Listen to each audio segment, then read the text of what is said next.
I sounds. We have a couple major I sounds, and then we'll think about a few extra points.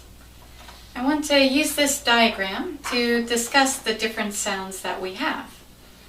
And I just want to show you that we really have 4 distinct ways that we can pronounce the letter I.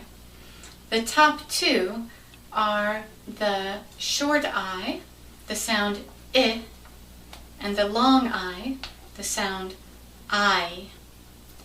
So overall, when Americans see the letter I in a word, we automatically think it will be either I or I.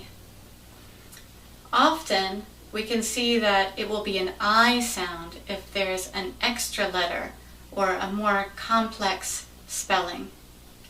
But overall, as with our vowels in general, we really have to learn which one word by word because of our exceptions. Let's practice these words with the I sounds, the short I, and the long I. Repeat. Fiscal, glitch,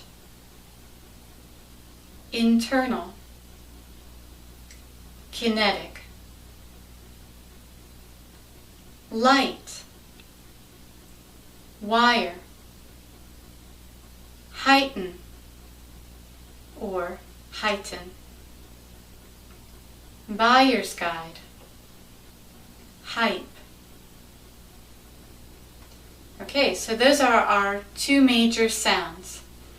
But we do sometimes have an I spelling which has an E sound. In so many languages, I sounds like E, but in English it doesn't. But we do have some spelling patterns, especially a few suffixes and prefixes.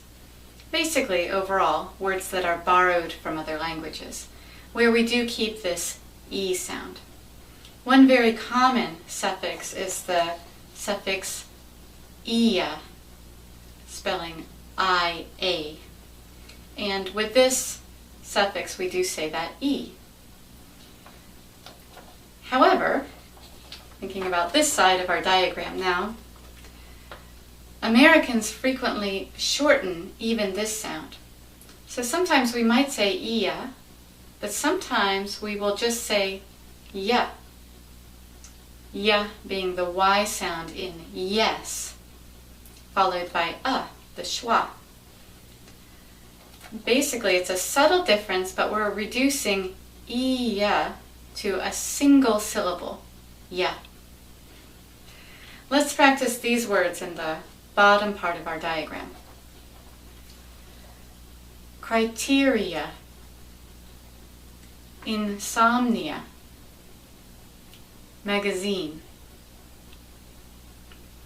opinion, dominion, California, Virginia.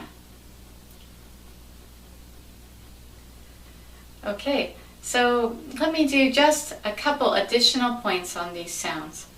Our 2 major sounds are really I and I. And I want to bring up a few things.